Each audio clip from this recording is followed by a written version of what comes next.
Oxford और Harvard जैसी universities के बारे में तो आपने सुना होगा, लेकिन क्या आपको पता है इनसे भी पुरानी और इससे भी ज्यादा अद्भुत यूनिवर्सिटी भारत में भी मौजूद थी। आज से लगभग 1500 साल पहले दुनिया में एक ऐसी जगह थी जहां से ज्ञान पूरे विश्व में फैलाया जाता था। यह विश्व की पहली रेजिडेंशियल यूनिवर्सिटी थी जहां पर 10,000 स्टूडेंट्स और 2,000 टीचर्स एक साथ रहते थे और पढ़ते थे। और इसमें एक अद्भुत लाइब्रेरी भी थी, जो एक लाइब्रेरी नहीं थी, 3 विशाल इमारतों का समूह था जिसमें लाखों करोड़ों किताबें और हाथ से लिखी हुई पांडुलिपियां भी थी। फिर एक दिन यह सब कुछ एक ही अटैक में खत्म हो गया। यह कहानी है एंशिएंट इंडिया की सबसे ग्रेट यूनिवर्सिटी नालंदा यूनिवर्सिटी की। हाय, मैं हूं अंकित सिंह सोलंकी और आप देख रहे हैं अंकित अनफिल्टर्ड। आज हम बात करेंगे एक समय में भारत का गौरव कहलाने वाली नालंदा यूनिवर्सिटी की। कैसे इसकी स्थापना हुई और कैसे इसने विश्व भर में अपना ज्ञान फैलाया और कैसे इसे एक दिन में नष्ट कर दिया गया। ऐसे ही कुछ महत्वपूर्ण पहलुओं को आज हम चर्चा करेंगे। अगर आपको ये वीडियो अच्छा लगे तो प्लीज सब्सक्राइब करें अंकित अनफिल्टर्ड। हम सबसे पहले बात करते हैं ऐसे समय की जब इसकी स्थापना हुई। यह गुप्त काल था। गुप्त काल इसलिए बोला जाता है क्योंकि उस समय गुप्त वंशज के शासकों ने भारत पर शासन किया था।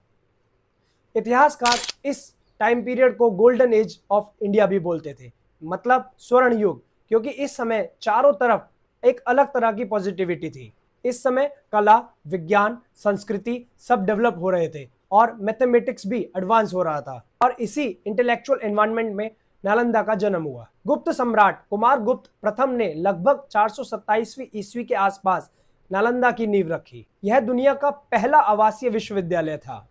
इस समय आवासीय विश्वविद्यालय बनाने का मतलब यह दिखाता है कि उस समय शिक्षा और ज्ञान और विज्ञान को कितना महत्व दिया जाता था। यह कोई सिर्फ एक बिल्डिंग नहीं थी, यह एक विचार था ज्ञान का इकोसिस्टम बनाने का। इसी विचार ने दुनिया भर के लोगों को अपनी तरफ खींचा।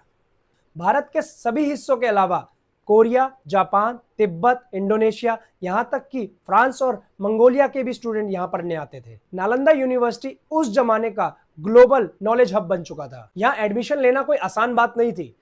यूनिवर्सिटीज के कुछ स्कॉलर्स गेट पर ही स्टूडेंट्स का ओरल एग्जाम लिया करते थे और कहा जाता है कि 10 में से सिर्फ 2 या 3 बच्चे ही क्वालिफाई करते थे। इसका मतलब आपकी योग्यता ही आपकी मेरिट है। अगर आप योग्य हैं तभी आप उसमें क्वालिफाई कर पाएंगे, वरना नहीं। नालंदा यूनिवर्सिटी के बारे में एक गलत फहमी थी कि वहां सिर्फ बौद्ध धर्म पढ़ाया जाता है। वहां बौद्ध दर्शन और धनुर्विद्या सिर्फ एक सिलेबस का पार्ट था। नालंदा सिर्फ रिलीजियस स्टडीज का सेंटर नहीं था। यहाँ वाइड रेंज ऑफ सब्जेक्ट्स पढ़ाए जाते थे। यहाँ सिलेबस में साहित्य, मैथमेटिक्स, साइंस, वेद, आयुर्वेद, एस्ट्रोनॉमी और लैंग्वेजेस, ऐसे बहुत सारे सब्जेक्ट से जो कवर किए जाते थे। यहाँ स्टूडेंट्स डिबेट और डिस्कशन के थ्रू लर्निंग किया करते थे। बेसिकली नालंदा एक एंशिएंट रिसर्च यूनिवर्सिटी थी। शायद आपको नहीं पता होगा, उस समय के महान मैथमेटिशियन, खगोलीय शास्त्र आर्यभट्ट जी भी, जिन्होंने विश्व को शून्य दिया, वह भी नालंदा यूनिवर्सिटी के कुछ समय के लिए प्रमुख रह चुके हैं।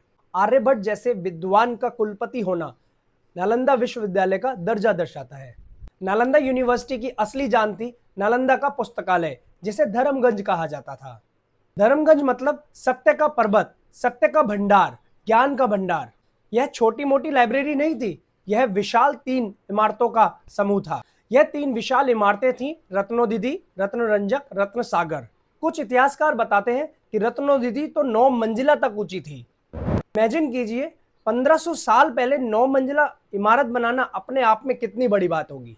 इस लाइब्रेरी में बहुत ही इंपॉर्टेंट डेटा रखा हुआ था, जैसे साइंटिफिक टेक्स्ट्स, मनुस्क्रिप्ट्स, हिस्टोरिकल डेटा और आयुर्वेद और मेडिकल से रिलेटेड बहुत सारे ज्ञान इसी लाइब्रेरी में मौजूद था। लगभग हर विषय में इकट्ठा किया हुआ हजारों साल का ज्ञान इसी लाइब्रेरी में मौजूद था। इसका नष्ट होना मानवता का बहुत बड़ा नुकसान था। नालंदा यूनिवर्सिटी को हमेशा से शाही सिक्योरिटी दी जाती थी। गुप्त वंश के बाद कन्नौज के राजा हर्षवर्धन ने भी बहुत बड़ा दान दिया था। कुछ समय बाद बंगाल के पॉल वंशज ने भी इस यूनिवर्सिटी का बहुत समर्थन किया। राजा बदलते रहे, वंश बदलते रहे, शासक बदलते रहे, लेकिन नालंदा यूनिवर्सिटी को हमेशा से समर्थन दिया गया। इसी वजह से 800 सालों तक नालंदा यूनिवर्सिटी ने अपना ज्ञान विश्व के सभी देशों को प्रदान किया और सुरक्षित रहा।